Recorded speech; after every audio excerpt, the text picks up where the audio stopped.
Eco-villages are intentional communities whose goal is to become more socially, economically and ecologically sustainable. Most range from a population of 50 to 150 individuals, although some are smaller, and larger eco-villages of up to 2,000 individuals exist as networks of smaller subcommunities. Certain eco-villages have grown by the addition of individuals, families, or other small groups who are not necessarily members settling on the periphery of the eco-village and effectively participating in the eco-village community. Eco-villages are united by shared ecological, social, economic and cultural spiritual values. Concretely, eco-villages seek alternatives to ecologically destructive electrical, water, transportation, and waste treatment systems, as well as the larger social systems that mirror and support them. Many see the breakdown of traditional forms of community, wasteful consumerist lifestyles, the destruction of natural habitat, urban sprawl,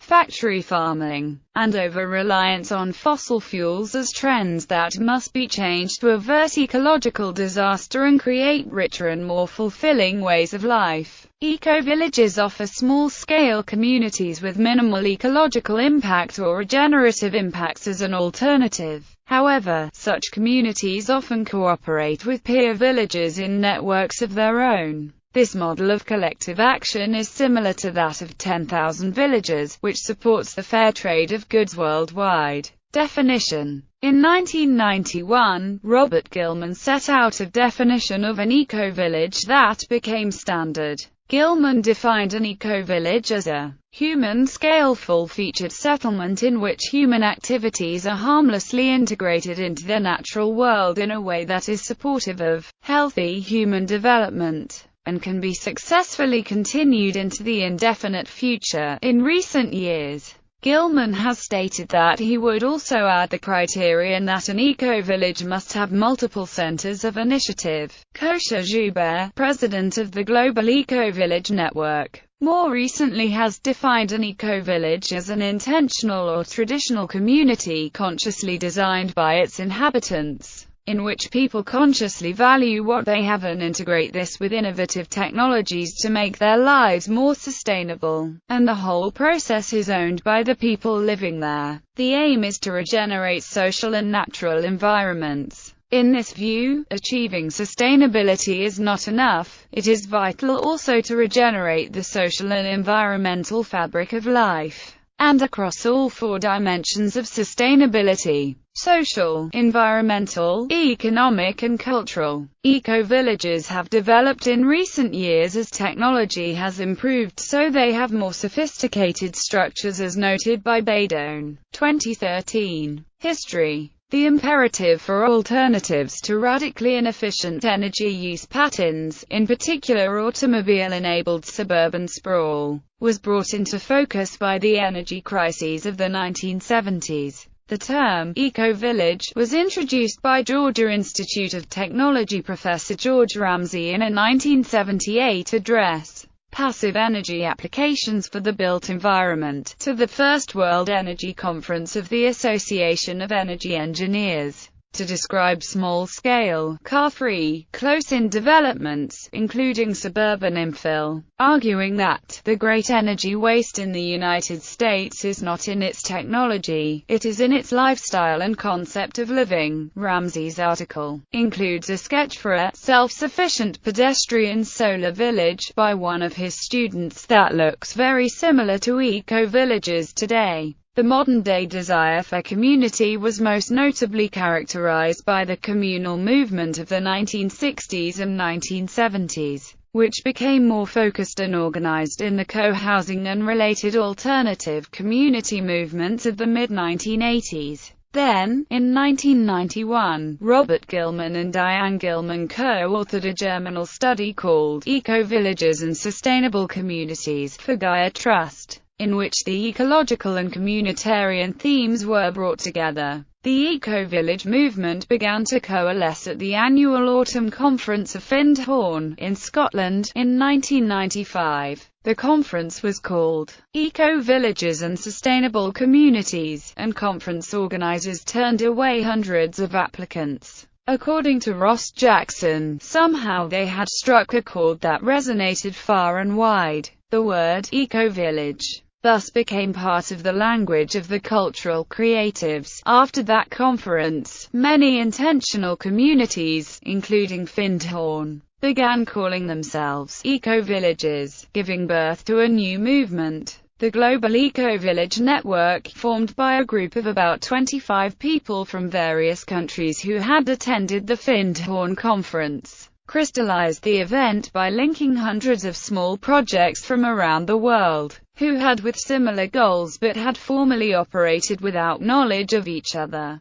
Gaia Trust, Denmark, agreed to fund the network for its first 5 years. Today, there are self-identified ecovillages in over 70 countries on 6 continents. Since the 1995 conference, a number of the early members of the global Ecovillage network have tried other approaches to ecovillage building in an attempt to build settlements that would be attractive to mainstream culture in order to make sustainable development more generally accepted. One of these with some degree of success is living villages and the wintles, where eco-houses are arranged so that social connectivity is maximized, and residents have shared food growing areas, woodland and animal husbandry for greater sustainability. Characteristics. With the increasing evidence of human-initiated climate change, people throughout the world are coming together to try to reduce their carbon footprint. Groups are trying to move away from the dependence of fossil fuels and consumerist practices. There is a focus on producing and consuming locally, forging meaningful relationships and living as sustainably as possible. Many initiatives are encouraged, such as reducing energy use, creating sustainable local businesses, localizing farming, and creating environmentally minded communities. There are many different dimensions of ecovillages that need to be examined. For instance, building a positive community is integral to the workings of an ecovillage, although it is notable that these green constructions often come at a high financial cost. For example, Ecovillage Ithaca created a new approach to middle-class housing in New York. However, it cost $400,000 in loans to create housing. As these groups are quite small, members need to feel empowered, included and comfortable speaking and sharing ideas.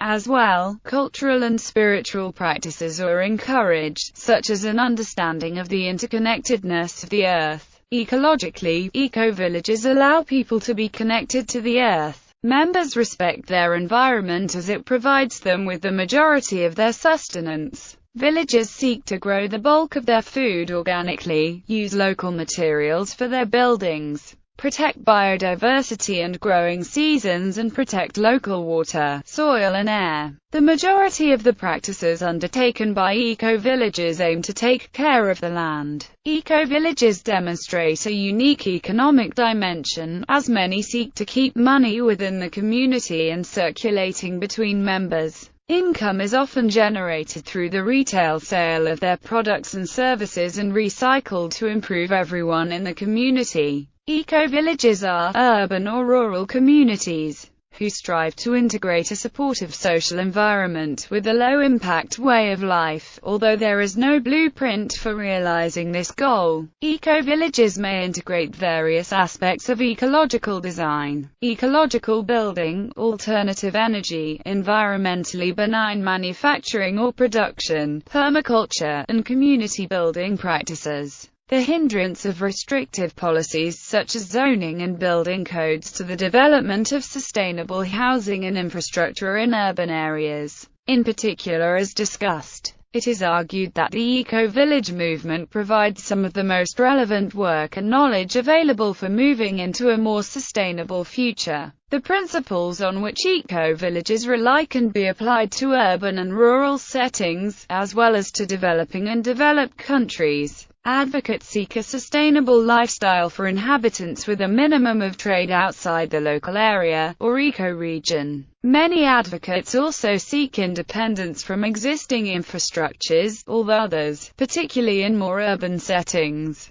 pursue more integration with existing infrastructure. Rural eco-villages are usually based on organic farming, permaculture and other approaches which promote ecosystem function and biodiversity. Eco-villages, whether urban or rural, tend to integrate community and ecological values within a principle-based approach to sustainability, such as permaculture design. Jonathan Dawson, former president of the Global Ecovillage Network, describes 5 eco-village principles in his 2006 book Ecovillages: New Frontiers for Sustainability. They are not government-sponsored projects, but grassroots initiatives. Their residents value and practice community living. Their residents are not overly dependent on government, corporate or other centralized sources for water, food, shelter, power, and other basic necessities. Rather, they attempt to provide these resources themselves.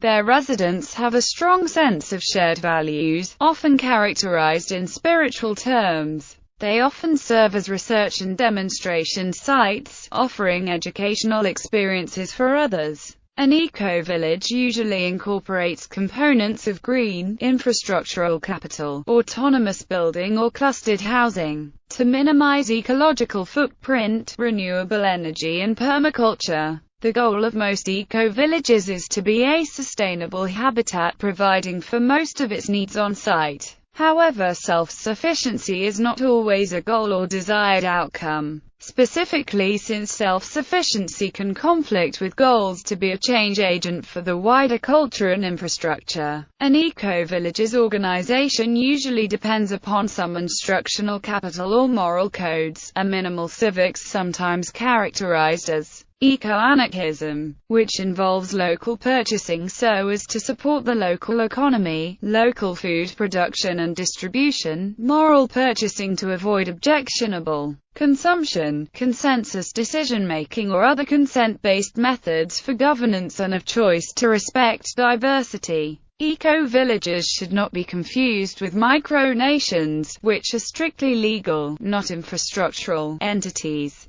Governance. Effective government is important to eco-villages. It provides education charity for promotion in sustainable lifestyle. While the first generation of eco-villages tended to adopt consensus decision-making as a governance method, some difficulties with consensus as an everyday decision-making method emerged. It can be extremely time-intensive, and decisions too often could be blocked by a few intransigent members. More recently, many eco-villages have moved toward sociocracy and related alternative decision-making methods. Also, eco-village looking for alternative government which emphasis on deeper connections with ecology rather than the economic in nature.